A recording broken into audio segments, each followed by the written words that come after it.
Welcome to the Art of World of Warcraft panel. Your panelists are Eric Browning, Gary Plattner, Chris Robinson, and Wendy Vetter.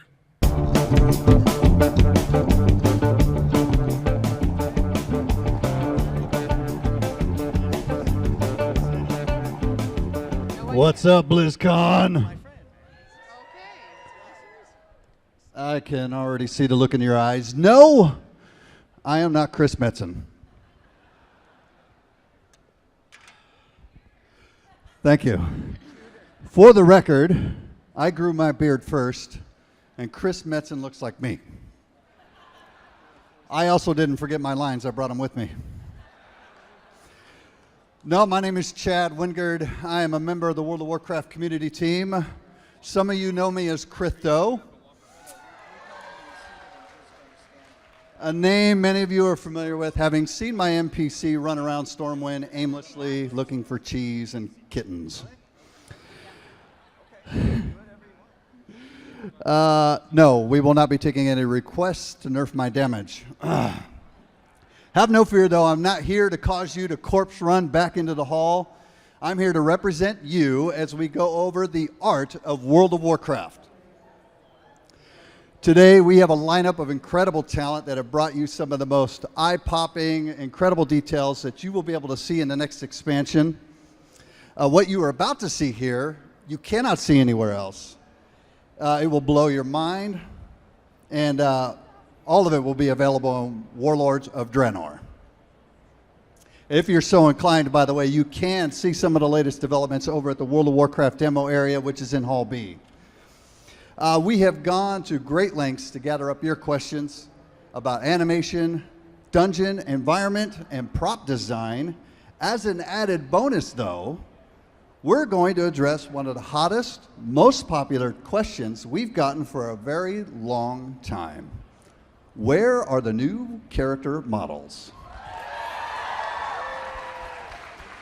So let's get this started. Please welcome to the stage Senior Art Director Chris Robinson, Lead Animator Steve Aguilar, Lead Environment Artist Gary Plattner,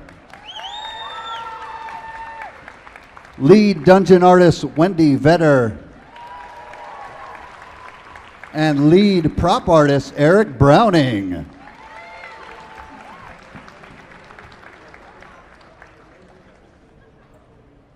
The first question that we have coming up is going to be for you, Chris. It comes from Lixia from Korgoth. The biggest thing that she wants to see from the art panel is a glimpse at new player models and animations. Okay, so you guys can't see that. Are they going to put this up? There we go.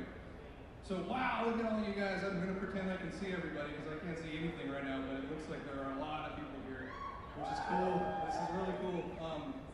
So yeah, I want to get started with this. We have a lot of really cool stuff to show you guys. First and foremost is thank you for coming out. It's really awesome that everybody's into WoW art, and we're humbled that you're all here and want to see the cool stuff that we're working on. So to get started on it, I did want to give you guys a quick look at what we're doing with these guys.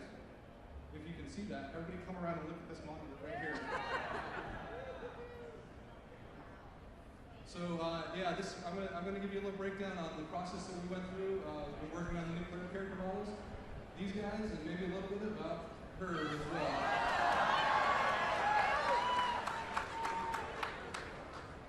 All right, so to get started, I want to talk a little bit about core philosophies that we used when we were redesigning the characters.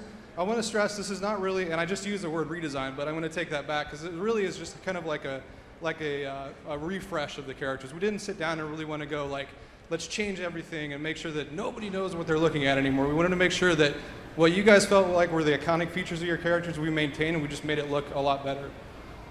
We needed to refine things where necessary. So one of the coolest parts of this whole process is us sitting down in a room and just kind of looking at our current player models and trying to figure out like what we're looking at. So to be honest, a lot of the current stuff in game, like our dwarf male here, it's sort of hard to tell like what's going on with his hairstyle. Some of the facial features are just really hard to read. I'm sure this isn't new information to you, but it was one of the things that really took us a long time to go like, if we change this, are people going to be bummed or are they going to be stoked? And hopefully make the decision that is going to make you guys stoked in the end. And then ultimately, unify the rendering. So it's really important to us as a team that when you log on and you see your player standing next to another player in Orgrimmar or Stormwind or wherever, that you feel like there was one person who modeled, textured, and animated that character. So we went to great lengths to just make sure that everything looked consistent all the way through. Whether it was, a team of 4 character artists that were working on these guys at any one time, and they went back and forth with everybody. This wasn't just one person working in a room. This was, all the character artists, was myself, everybody just kind of pitching in to make sure that they look killer and awesome. And a whole team of animation just to make them move and do really cool stuff. So, next question. All right, next question comes from ACL of Proudmoore. And this person has a 2-part question. Of course, the first one is going to be for you, Chris. Could you share with us some more detail about the actual process of revamping characters? And did you run into any specific hurdles while you were creating them? Yeah, so several thousand hurdles, and all good. And yeah, let's talk a little bit about that. So I mentioned previously these meetings that we'd have about, like, what are we looking at? And I think this is a prime example of that. It's obviously the Scourge male. And, we all know, obviously, like, that's his spine sticking out of his back, and he's got bone protrusions on his shoulder. But really, when you look at it, the spine's just kind of this weird, like, slug-type shape, and the shoulders are kind of weird, and he's got some facial features that you can't really tell what are going on. So here's what we did with the Scourge male, and here's the updated model.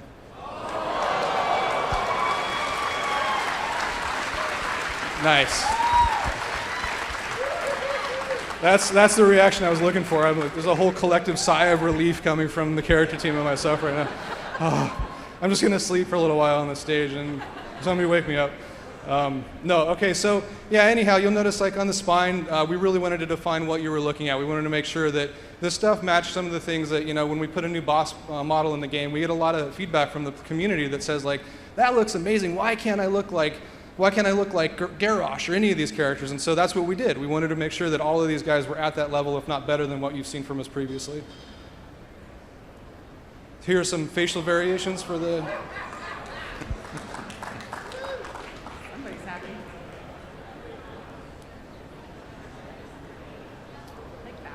Okay, so yeah, let's that question, and I definitely wanted to talk a little bit about our process. So this is a breakdown of sort of our process, and to give you guys an idea of, like, how we went about doing this. You see on the top right, that's obviously the current in-game gnome male, and to his left is his wireframe and gray model.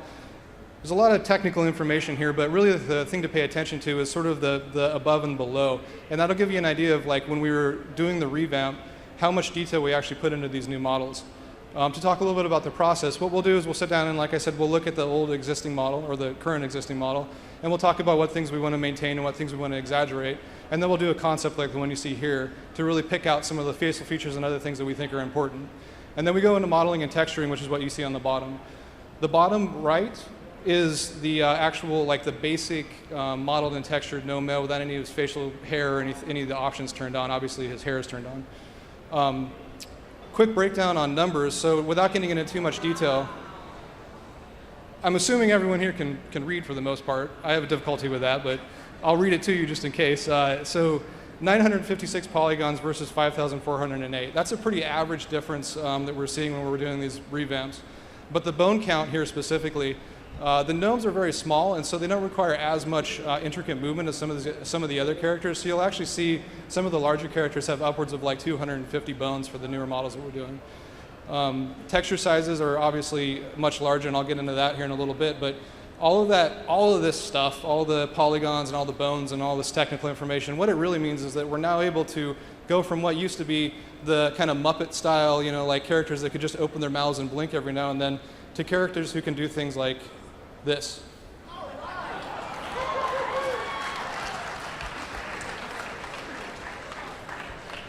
So obviously this has a lot of game implications we're really excited about, whether it's a quest giver that's really adamant about you going and doing something for them, or scared of someone coming to slaughter them. But there's a lot of other applications that are really cool, like what's the community going to do with this when they start making in-game films, machinima and things like that. We're just super stoked to see what people do with this new technology and how they use it. So breakdown of the texture size stuff. What you see here is obviously the in-game dwarf male. So his body texture size, that's what you're seeing in game right now. His entire body and head is a 512 by 512, and his head texture actually shares that bottom right-hand corner. And it's mirrored, so everything you see on the face currently has to be symmetrical. That hair texture is actually the hair that we use for every single hair that you see in the game has to come off of that one texture. His hand's kind of covering it here, but on the right-hand side you'd see the braid that he has on his beard. But we really have to figure out a way to make that work for everything. Our new dwarf male is this guy. So you'll see, like, I actually broke this out into 2 sections here, which drives our lead technical artist crazy, but in reality what it is and what you're seeing is the face texture and the body texture are on one huge sheet. And we broke the face texture apart like that so that we could specifically do non-symmetrical facial features. So we can do scars and the things that you saw with the Pandaren model, that's kind of what we're trying to pull off now. The Pandaren model was really what we set out as kind of like a goal. When we did that, it was a test to see how far we could push our engine before we broke it. So after the programmers came and screamed at us a few times, we came to an agreement and set that as the bar, and that's what we've been trying to match ever since. The hair texture is obviously twice the size now, and it's what you see there that we are creating all the new hairs with. Here's a beauty shot of the dwarf male along with one of the facial poses we're able to do. All right, let's talk dwarf female.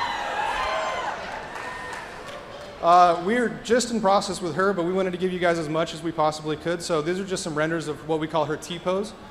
This is how it comes out of modeling before it goes into animation. And there's a close-up on her face. Here's what we've done with the orc male. You've seen a little bit of this already, but here's a little bit of a closer shot. And Steve is actually going to show some really cool animation stuff so you can see this guy moving around a little bit more and more expression. I wanted to focus on the face a little bit. This is our current in-game gnome female, obviously. She's trying to smile here. I don't know if you can tell. I couldn't. I really didn't know what was going on, but somebody told me she's smiling. So when we created the new one, we used that expression, and this is what we came up with.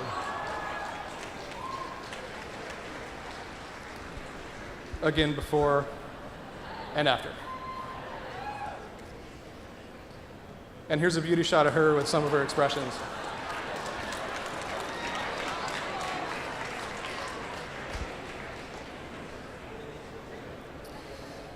And lastly, this guy. Oh, so there's no interest in, okay, I'll just go back to nobody else. Here's where we're at. We just got this guy done. He's hot off the presses, but here's where we're at with the Tauren now. Thank you guys so much. Steve's going to talk a little bit about animation. All right, the second half of ACL's question is going to be a great one for Steve. Essentially, what's being asked on the next slide, which is missing. Okay, here's the question. Were there hurdles that you encountered that related more towards any underlying principles with design, or were they technical in nature? Also, what aspects of new character models turned out to be the easiest to address? So one of the technical challenges that we faced was the facial hair. We weren't sure if we were going to have enough bones to animate the individual pieces of the hair. So a technical artist came up with a solution for us at the time. So the checkered geometry that you're seeing represents the beard, the mustache, and the sideburns. So it's going to follow the character's body movements, and this helps for the hair to retain its shape and volume. This will also help to prevent it from displaying any odd behavior. We should have used this for the new player character redo. Oh, that'd be perfect. What? Yeah, we could do that. In the end, we were able to get enough bones to animate the facial hair. One of the biggest challenges for us is preserving the existing animations. These help to establish the look and feel for the characters that you've grown to love. So here you see the current model, and here's your updated dwarf. You can see he's got a lot more detail, a lot more character to his face, and he's just been brought up to the same level of quality as our panda models. Here's an example of preserving his animation. You can see we're still trying to keep that same feel and look of the dwarf, but we just added a little more weight and loosened up his body. You can see his facial hair is moving. The current model wasn't really handling dynamic poses all that well, So you can see the updated model with the additional geometry is able to handle that. Some animations were just not coming across very well, so the animators wanted to punch up their personality. Some animations just by adding expression and animating the hair just really helped to make it pop out a lot more. And if you choose to customize without a mustache, you can see all the hard work the animators put into the face.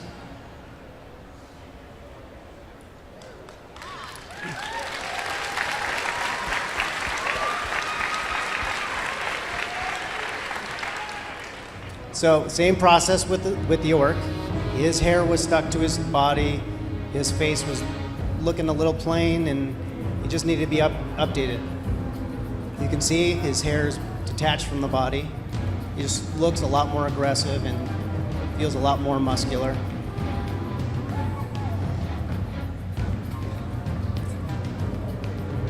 We got rid of a lot of the pops and hitches that were present in his animations. With the walk, we really wanted to increase his weight a little bit more, just make him feel heavier.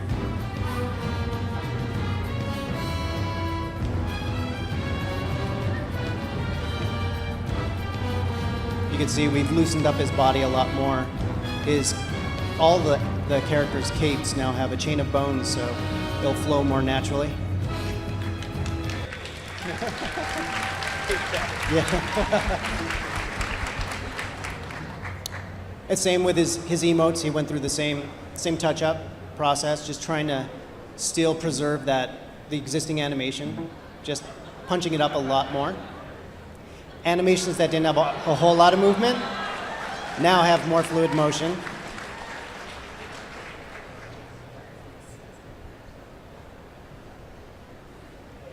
And here's a quick glimpse of the gnomes.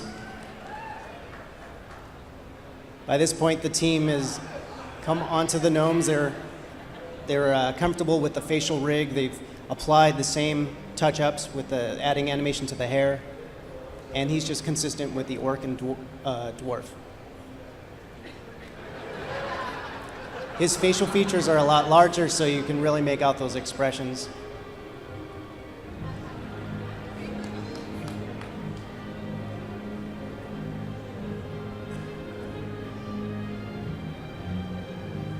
And something is, just by adding a facial expression to the dance, just helps make it pop out a lot more. It makes it pop out a lot. Oh yeah, a lot more. Poor choice of words. The animators had a lot of fun with the gnome female. You can see her hair also has movement now. She's got a lot more character to her face. You can really see the emotion coming out of the animations now. If you look closely, her cheeks are moving. You can see all these different shapes that have been posed in her emotes. And her dance looks more like she's twerking now, so it's good. It's nice.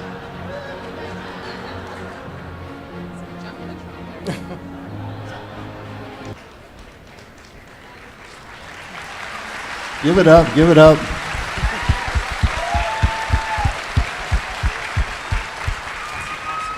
Actually really excited to see what they can do with the machinima now. Next up is a really long question, and this one's going to be for you, Gary. As we can see on the screen, Mahanar from Ice Crown has basically asked Manhair? When a new zone is about to be created, where does it all begin? Are you taking cues from overhead maps, concept art, or are there other values that need to be considered before a zone can be developed? Well, that's a really good question, Chad, and I'm really glad we got an environment question. But I just want to take a second and thank you, Chad, for coming and being our mentor for us. We asked Chad last minute, and he's from the community team, and I thought he'd be great, and you're doing great. So thank you very much, Chad. I'm so nervous. Awesome. All right, so let's get going. So that's pretty hard to follow up the character team. So as you know, the environment team is responsible for all of the exterior environments of the world. And it's really exciting to talk about what it takes to make an entire zone just from scratch. It's pretty fast and easy, actually. It's just that fast. So most people don't realize that the environment team actually gets a lot of creative freedom, a lot of creativity that we get to put into the game. And when it comes to starting a new environment, or especially a new expansion, it's really exciting time for us because literally anything goes and the possibilities are endless. So sometimes it's a little difficult to get started and figure out where to start in a zone. So to answer the question with the zone maps right here, or the concept art, we actually use a little bit of both.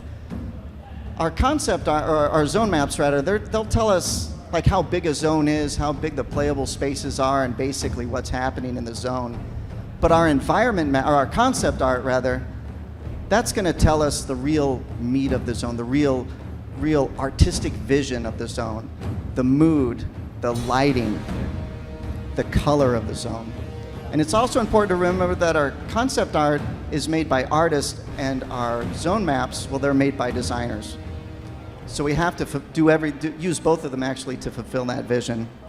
So luckily we do have help from our extra level team.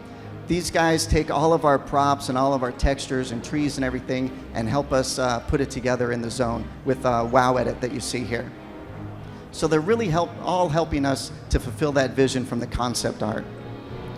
We do have a lot of tech help from our tech team, and I got a really cool demo for some texture scaling that we can do. This debuted in Mists of Pandaria, and we're still trying to figure out how to use it best. But isn't that cool? We took a regular size texture and can scale it up, and it still tiles just like a regular texture does. So we can paint another texture right on top and really get a lot of dynamic range out of one texture. Another really cool thing is height-based texturing. So you see I can paint snow right onto the cracks of another texture. So we're basically taking a tile set and putting another texture in there that can tell us the height, and you know, the dark parts there can tell you where the low bits of the texture are. It's really cool process. This also kind of debuted in Mists of Pandaria, but it basically allows the texture artist to paint like a rock texture right onto the snow, and depending on the pressure you're putting, how much that texture is going to come through. So you can see you push harder, more of that texture. I could even take some lava and paint right in between the cracks of another texture. This was literally impossible just a few years ago. Another really cool feature, what you're seeing here, is vertex shading. What that is just lets us like paint light and color right onto the texture, beyond what the texture can do. It really adds a whole nother dynamic range to our environments. You're going to see here these textures without any vertex shading on. They look really good, but in a second you're going to see it with vertex shading. There you go. Adds a whole nother dynamic range to our textures. You won't even notice some of that's even happening. Thanks. Very nice. That was Matt Sanders right there. He's working on his own. It's right there. He might be. Another really cool feature I like, which usually comes about the end of creating a zone, is our lighting. So here you see the regular lighting for Frostfire, and there's completely different lighting. That's not just the skybox changing, that's the direct light, the fog, the ambient light is all changing. And look at how much it changes the mood. We can make it feel hot, we can make it feel scary. It adds a whole nother element to just fulfilling that, that vision from the concept piece that we got. So that's a really fast rundown of all of the tech and the work that we go into making all of our zones. Here's a shot of, what is this, Terracar. Nice callback to, or I'm sorry, that's Talador. Looks like Terracar, callback to Terracar. So really a lot goes into making our zones and fulfilling that vision. I should mention too that some of the stuff you're seeing may change because we're actively working on this stuff right now. I literally captured most of this footage about 2 weeks ago. So we're still working on this stuff. We do a lot of iteration. We'll build an entire zone, and if it just doesn't feel right, even if it follows our concept, we're going to do it again. We'll just it's called iteration, and we'll redo it. This is Gorground right here. So a lot of this stuff is still in the works. So hopefully by the time you play it, you may notice a few changes, may notice a few upgrades. This is Shadow Moon. Really proud of a lot of these zones. So a lot of effort went into it. A lot of people behind this. So when you see one picture like this, it's over a dozen people, dozen artists that have touched this one scene. So really, so that's just to answer the question, whether we start with concept art, whether we start with zone maps, we really start with as many things as we can, and the zone maps and concept art really help us fulfill that vision. So really good question. Thanks, Chad. Keep your eye on the frog. There goes. All right, the next one is for Wendy. Tarhoof from Earthen Ring has a couple of questions. The first essentially asks, when it comes to dungeon design, how are different responsibilities in your department handled? Do individuals help out in all aspects, or do they tend to focus on one discipline? Well, as far as the dungeon team's concerned, they are very multidisciplined, multi-talented. Some of that stuff I might not be able to mention on this panel, maybe another one. Go to the next panel. But because of the scope of assets that we create for the game, we divide the team up into two separate skill sets. We have texture artists and we also have 3D modelers. We then team them up to create some of the buildings and structures. For instance, this cool asset. It is the home of the Thunderlord clan. I'm sure the designers have come up with some really jazzy, spiffy name for it, something I probably won't be able to pronounce, but we just call it simply Bone Town because it's got bones in it. So our 3D artist, well, what do they do? 3D art, obviously, modeling. They will also work on the block out, trying to work with the designers to come up with the layout. They'll also start artifying that block out. They'll come up with a general lighting scheme, and this will change throughout the process, especially when we get textures onto it. They work with the designers about play space, add some UV texture mapping, prop placement, and that little bug-generating invisible barrier called collision that players seem to figure out how to exploit. You know who you are. So while the dungeon artist is working on dungeons, they become the sort of the gatekeeper or dungeon master, so to speak. They will work with design, obviously, and the prop team. Sometimes they'll work with the environment team because we'll have exterior dungeons. They'll work with programmers if there's something specific that the design requires as far as the play space and the boss encounter. I'm showing here the ogre compound, and you can see how all of those elements are coming together really nicely.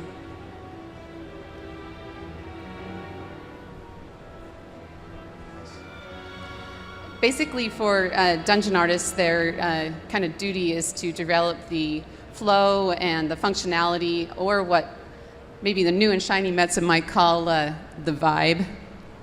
The vibe. Missed that cue there. It's okay. So our texture artists, they kind of work a little more organically within the team, working on dungeons as well as cultures. Some of their responsibilities include, but not limited to, coming up with concepts. They'll figure out what material choices. They'll do paint overs on the models, base textures, unique textures, and they will also do UV mapping, their favorite.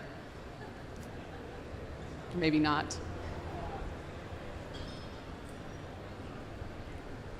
So our process for creating textures really hasn't changed, maybe post Mists of Pandaria. We're just getting better at it. We still do hand-painted textures. We don't use any photo manipulation. But we have included ZBrush as part of our process. And this is kind of added to the look, enhanced basically what is already a WoW style. Basically, when you give an artist a new crayon on their crayon box, they're going to go crazy with it. So you'll see more of that in 6.0. And back to you, Chad. All right. The second question from Tarhoof asks, as you can see, what goes into designing a cultural package for a new race? Well, first and probably most importantly, we need to get their story. It's what helps us artists kind of brainstorm and come up with some really good ideas. There we go, the story. You can read the little part there. So with the Iron Horde, for example, we already knew we had some design hits that we were kind of vibing on from the Garrosh Compound raid. There was one in particular design hit that we really were liking. Grill. Okay, not that grill. This grill. You may recognize it. And we were really liking this design, and so we wanted to make sure we carried it out through 6.0, and this is kind of what we came up with. So it'll be kind of fun if you're walking through the Iron Horde kit, you'll kind of notice this. So once we get the general pitch, we start collecting reference, and we kind of look to history, different cultures, and figuring out how we can pillage some of that and put it into our new culture kit style. Some of the things that we start referencing. As we're working on that, we start coming up with concepts, little rough sketches. Sometimes we'll draw on Post-its, whatever works just to try to get the idea going. The goal for us is to try and bring everything together for not just us artists, but for the designers and pretty much everybody else that's involved in the process. And once we do that, we come up with kind of a taste piece. And this piece, I'm surprised I find it, it's pretty much gets burned and forgotten, and we move on to creating a block out of that piece.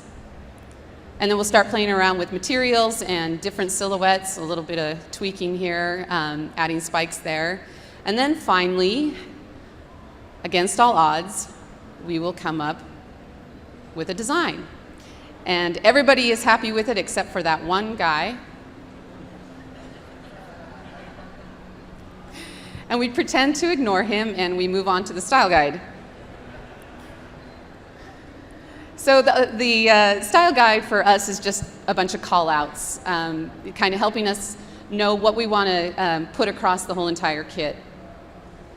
Some of the things that we're thinking about when we're creating that, scale and proportions, silhouette, obviously very important, lighting, color, that's huge on our team, and exaggeration, as well as composition once it gets put in the environment. What is it going to look like? So sometimes, as we are coming up with concepts, shapes start to kind of look like other shapes. And this is no offense to the artist. Jimmy Lowe's an amazing artist. But for me, I just started looking at it, and I'm like, is there something familiar about this? I don't know. Maybe you guys can see it. I don't know. There might be some robots from a cartoon. From the future? From the future, maybe. All right. I'm seeing it. There it is. Ta-da. It's good. People saw it. All right, our next question for Wendy is from Kai Sear of Lightning's Blade. She would like to know, how do you think the WoW art style will evolve in the next expansion and beyond? I would say we're constantly evolving, but our fundamentals will always stay the same. For instance, we're working on the garrisons, and you're probably familiar with these assets. They're from the human and orc from Vanilla WoW. But what we tried to do is enhance the style and enhance the character of them. Once we get the props on this, it'll really kind of start to sing and come together nicely. So, pretty much with the dungeon team, we don't fail to give you eye candy. So look forward to that in 6.0.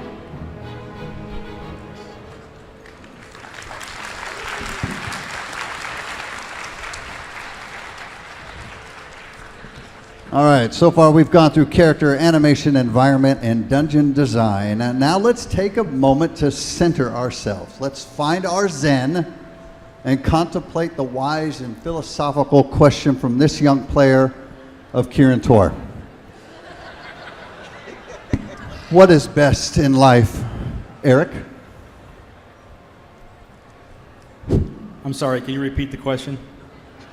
Life, best is what? That's pretty subjective. I didn't really have time to prepare for this or think of an answer. But if I had to guess, I think we can all agree that what is best in life is tanks. Tanks are the best. Tanks are the best because you can put a tank with anything and that thing will be better. If you think of a movie with Whoopi Goldberg, if you add a tank to it, suddenly it's awesome. If you have a tank and add another tank to it, it's a doubly awesome tank. If your kid is having a birthday party, it's better with a tank. So with that very well thought out philosophy, the moment that we heard we were going to do this thing called the Iron Horde, we went right for, well, can we do like a machine army? And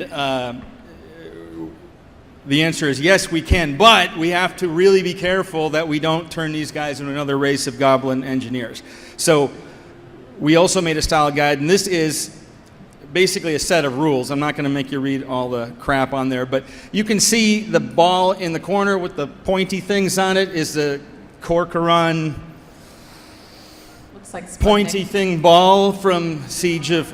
Let's be honest here. None of us know the names of any of this stuff until we hear it on a forum or something. It's called the spiky ball, and spiky ball...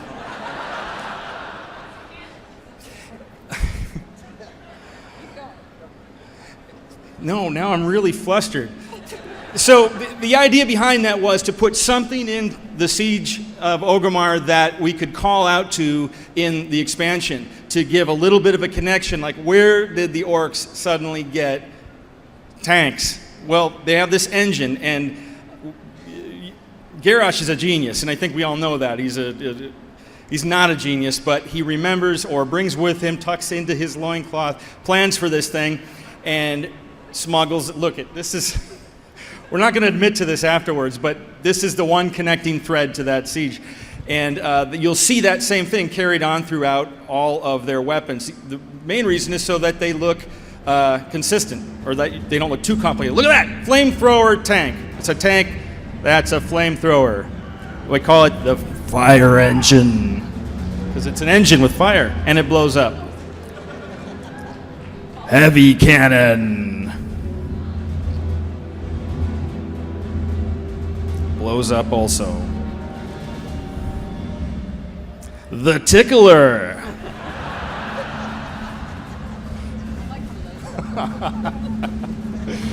Heavy mortar. It punches. It's a tank, and it punches. Because it's not enough to shoot somebody. You can punch them. And they can punch back. A chariot. I just saw this in the game the other day, and it's really cool having, because it's not super huge, it's just big enough for you to deal with and get run over by pretty easily, but super awesome. Anyway.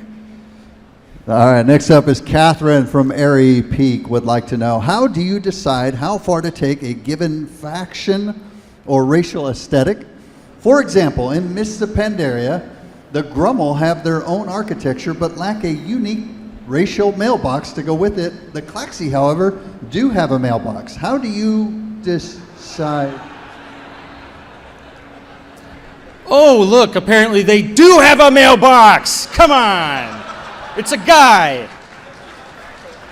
There's all kinds of lore written about these guys. It says they were messengers to the Mogu and then the Pandarans, and it's a really, really wordy way of saying, let's make the NPC be the mailbox. I totally knew that was there. I wrote about the Timeless Isle. So then how do you prioritize this stuff? Mailboxes? Well, or spiky things. So whether or not somebody gets them, so like the Iron Horde, that's these guys here, they probably won't get a mailbox because players aren't going to hang out for long around their stuff. They're going to go in and they're going to fight and fight a lot and get run over a lot. So they don't need a mailbox. But if a race is connected with a hub and players can spend the night there alive, they'll get a mailbox. We base this, how much work we put into these by how much we think we're going to put players there, put players with them. We're often wrong, of course. I mean, we're never, ever wrong. Ogres, I'm going through a few kits, and I'm going to show you something really sad. So this is all fun, but then I'm going to show you a sad slide. So just, you ready. Ogres, there's meat, because they're ogres, and we've got the Draenei. And this was actually a lot of fun because we didn't really get to finish, I feel, with the Draenei the first time around. Now we get to go in and sort of describe their life, put less of the floaty crystals, more of, these guys are another race in Warcraft. They fight just like everybody else, and they have a day-to-day life. We're showing a lot of that in this, and that kit is much more fleshed out. Also, it helps to have, when you have a big bad wolf, you need a little piggy. And that's these guys. That's my opinion anyway. Oh, you guys all like the Draenei, don't you? I like the Draenei. They have powers. Orcs. So the orc clans are cool. This is mostly basic orc stuff, and then we're going to do more things for the specific clans. I think the sad one is next, so children, look away. This is the kobold kit. Do you know how many of these creatures have died? I found out that between us, just in the Alliance starting zone, just there, Northshire Abbey, going down to Elwyn, over 1 billion with a B. That is genocide. It's huge. Oh, but we want the candles on their heads. Fuck you, we'll take your candle.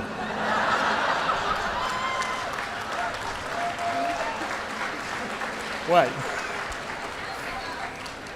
All right, I'm going to give this name the precise French pronunciation. Hippo from Shadow Song wants to know how much time goes into set dressing, and are the designs of interior spaces driven by the owners of the establishment and their culture, or the zone they're in, or a combination of both? What? Hippo. So a lot of time. As much as the producers will give us. We will spend every last second, and producers have fake time and the time they tell us that something's due, and the real secret date that they keep behind their desk. And we know that there's a secret date, so we always push for more stuff. So every chance we get, we try to put everything. It kills us if we end up with something like Kazan, where there was empty goblin houses. It murders us. But this question is very long. Designs the interior space driven by the owners. Yeah, it's driven by the owners. Who else would it be driven by? And the zone, and a combination of both.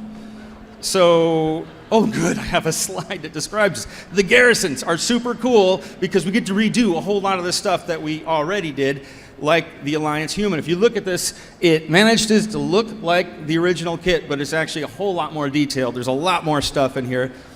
And there's that backpack, which nobody in the world wears, but it's there, and you can recognize little swords and whatnot. We have, here it is in the garrison. All those pieces get moved around, and each little bed has its own story, kind of. And we have a knife stuck into a nice table. We have the same backpack, but again, a big kit of stuff so the designers can keep placing stuff. Oh, there's a candle.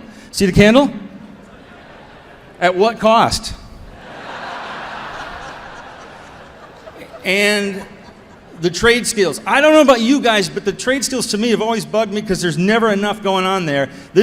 You walk up on this and there's going to be a guy working here. When it rains, I'm going to commit to this. When it rains, he's going to go sit inside and drink or smoke. He's got his own keg there. And he's going to hang out and stay out of the rain. And we're hoping to get a little more of that kind of action with the NPCs so that they, at least in the trade skills, so that they can just feel a little more real, like they have a life, other than waiting for you to poke them. There it is in the garrison. Oh, so pretty. And actually the slide that Wendy showed earlier, or the movie, was much better than what I'm showing because it showed more of the props. But this is the Ogre Citadel, the corner where there's no props. And so we have to fill this out. And of course, you're fighting a lot of ogres in here, and so we always have to keep the floors open. But our job is to figure out, well, how do you make the periphery look full enough so it feels like a lively place? This one is better than her movie because we have a better throne here than the one that was there. It's really nice.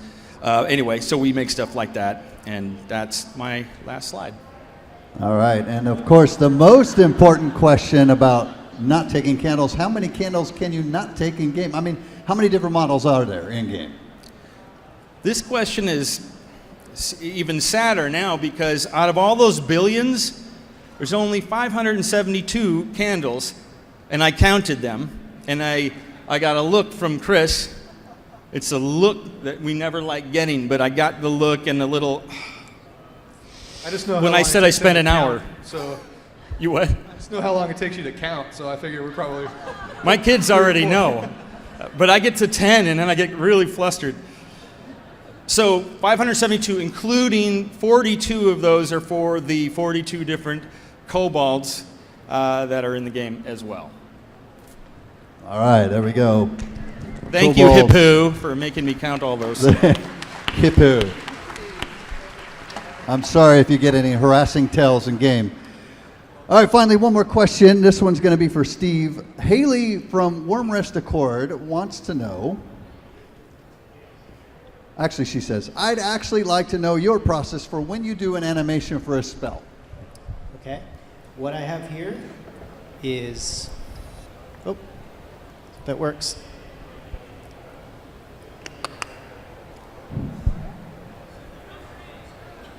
Is it that amazing? Oh, man. Come on. There we is. go.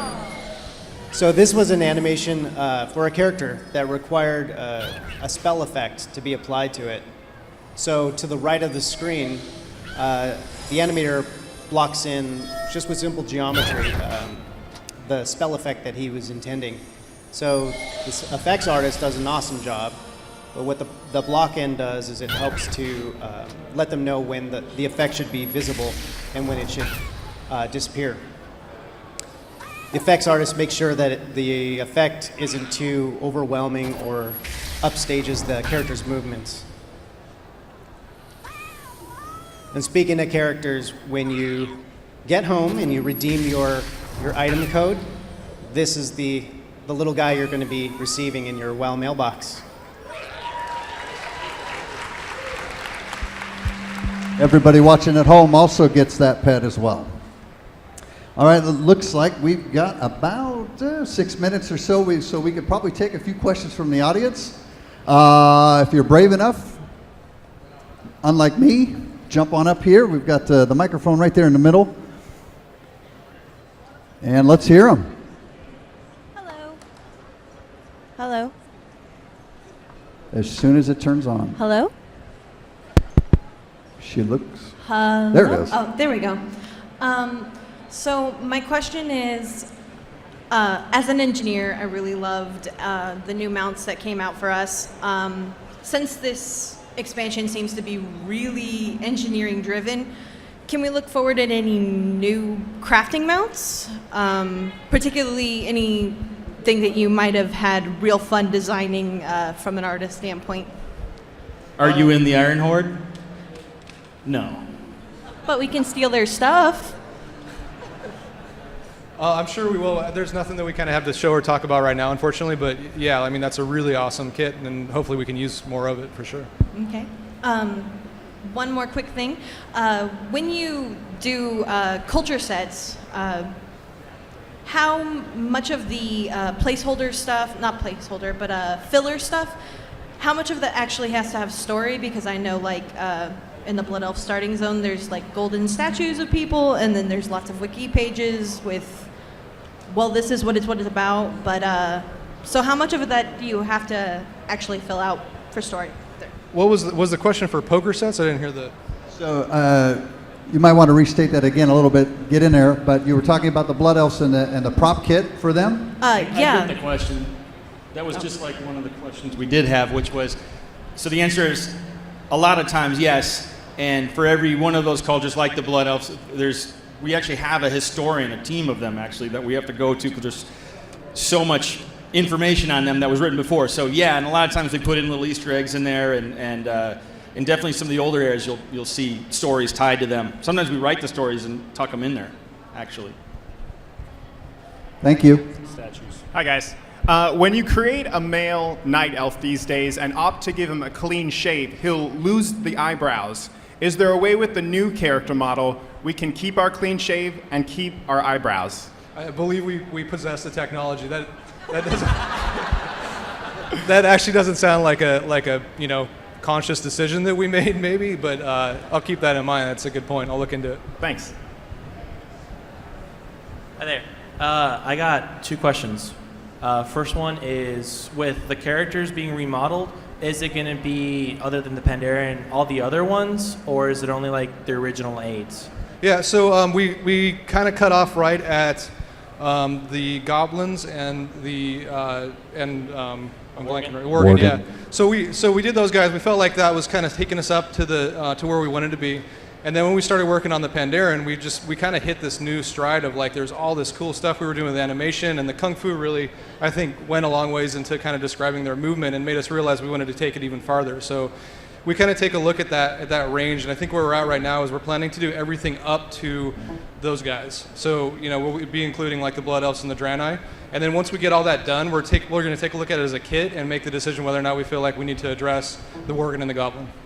Okay, cool. And the second question is, with the garrisons, they look very typically alliance or horde based. Are they going to, since they're specific for the player, are they going to be just alliance and horde based, or are they going to be like racially looking?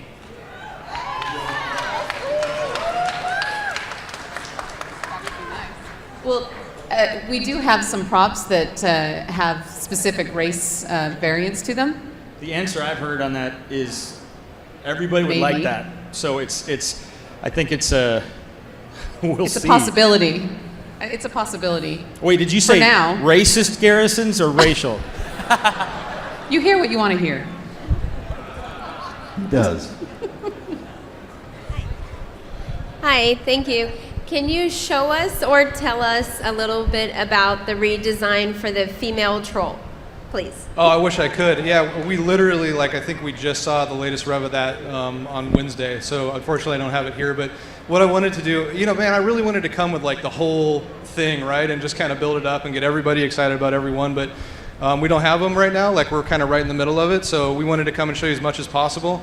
And at this point, we're planning on probably doing some website releases or other things just to kind of, as we go along, show you guys our progress and kind of keep you updated on what we're doing with all of that. So I would just look, come to our website and just keep checking back, and we'll put some messaging out there. We'll get Chad on it, put some messaging out there about when we're going to be done on that stuff.